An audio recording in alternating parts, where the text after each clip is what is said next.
Graça e paz, meu querido irmão, minha querida irmã.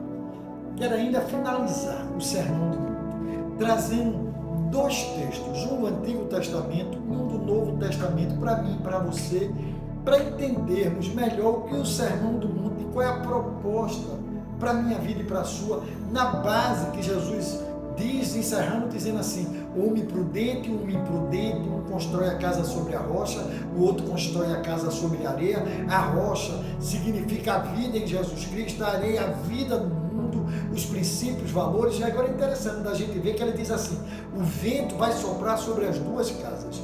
O vento, a tempestade, maremoto, tudo vai soprar. Então, eu e você, quando nós colocamos a firmeza da nossa vida na base que é Jesus, não significa que a gente não vai ter as intempéries da vida, as dificuldades da vida. Lembra-se, no mundo tereis aflição, mas tende bom ânimo. E esse ânimo que eu quero estabelecer com você, uma esperança de uma promessa, de uma certeza. A palavra de Deus lá, quando Isaías, o profeta, fala, ele diz algo interessante para a gente pensar. Ele diz assim: porque desde a antiguidade não se ouviu, nem com os ouvidos se percebeu, nem com os olhos se viu Deus além de ti, que trabalha para aquele que nele espera. Isso está lá no Antigo Testamento, e Paulo, escrevendo aos Coríntios, no capítulo 2, no verso 9, ele reverbera esse texto de Isaías, ele traz de volta, ele ecoa para os nossos corações. Ele está falando ao povo de Coríntios da necessidade de que ele tenha falado ao povo, não por força da neurolinguística, não por força da oratória, não por conhecimento humano, e sim através do Espírito Santo. Deus que tinha usado ele em nenhum momento quis ser visto como o Paulo Todo-Poderoso. Não, ele diz: é tudo poder do Espírito Santo, é graça de Deus. E aí no verso 9 ele diz assim: mas como está escrito, nem os olhos viram, nem os ouvidos ouviram, nem jamais penetrou em coração humano o que Deus tem preparado para aqueles que o amam. Eu acho interessante porque ele diz: nem os olhos viram. Então não é algo humano, não é algo que você consegue ver, é sobrenatural de Deus, é algo sobrenatural de Deus. Não é pela força, assim Paulo dizia, não é pela força do homem, e sim pela graça de Deus, pelo amor de Deus. Ele diz: e nem os ouvidos ouviram. É espiritual, é a bondade, é a graça, é o amor, é o sacrifício de Jesus na cruz. E ele diz: nem jamais penetrou em coração. Tem que haver um mover de Deus. Então o Sermão do Monte é Deus colocando em prática o mover dele através de Jesus Cristo. Ele dizendo: olha, vivam dessa forma, que dessa forma a minha graça é derramada sobre vocês de forma abundante. Mas é interessante da gente perceber, porque ele diz assim: preparado, que Deus tem preparado. Então é algo que já está pronto.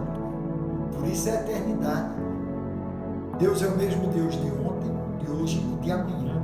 Deus é atemporal. Tudo já aconteceu, meu irmão. Já está preparado. O céu já está preparado para todos aqueles que nele crê. Mas a gente precisa viver esse tempo.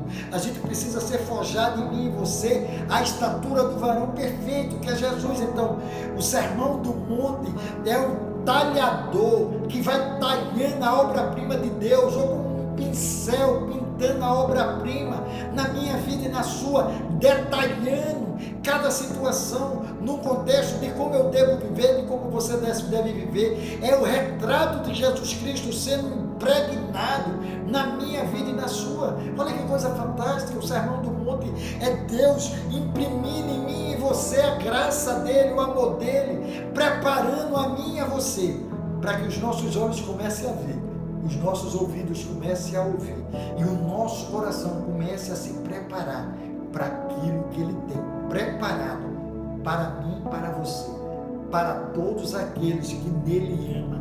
É um pré-requisito. Eu preciso amar a Deus. Não é qualquer um. É para aqueles que amam a Deus. Você entende isso? O amor é o vínculo da perfeição, é o equilíbrio da graça de Deus.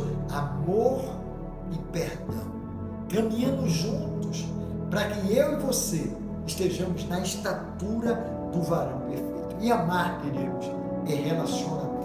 Amar vai além do que esse amor hollywoodiano. É muito mais. Amor é atitude. Jesus na cruz. Amor é atitude. Deus enviando o seu Filho. Amor é atitude. O Espírito Santo de Deus se envolvendo comigo e com você. Pai e Filho escrevendo uma linda história de amor. Pai Santo, Filho pecador. Mas Jesus Cristo nos une em seu amor. Olha, vai unindo. E o pecador é transformado pelo sangue de Jesus Cristo.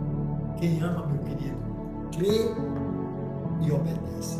E eu queria ler para você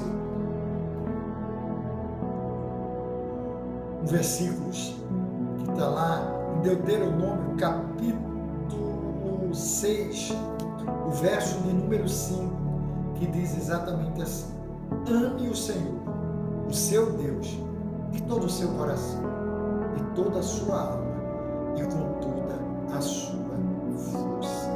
João, capítulo 4, verso 21, quando ele diz, Jesus declarou: creia em mim, mulher, está próxima a hora em que vocês não adorarão o Pai, nem nesse monte, nem em Jerusalém. Vocês, samaritanos, adoram os que não conhecem. Nós adoramos o que não conheciam, pois a salvação vem dos judeus. Aí ele diz: no entanto, está chegando a hora, e de fato já chegou, que os verdadeiros adoradores adorarão o Pai em espírito e em verdade. São esses os adoradores que o Pai procura. Então, meu irmão e minha irmã, que vocês sejam encontrados verdadeiros adoradores, porque quem ama, crê e obedece. E eu encerro exatamente lendo o texto que está lá em Tiago, no capítulo 1, no verso 12, texto muito conhecido, mas muitas vezes esquecidos, e eu queria lembrar você, quando ele diz: feliz é o homem que persevera na provação, porque depois de aprovado, receberá a coroa da vida que Deus prometeu para os que o amam. Amar tem tudo a ver com se relacionar com Deus. Amar é viver. Viver é amar. Viver é Cristo. Vida abundante. Deus abençoe. Que você desfrute de todos esses ensinamentos do Sermão do Monte. E assim, você viva uma vida extravagante, exagerada, além de uma vida abundante. Deus abençoe.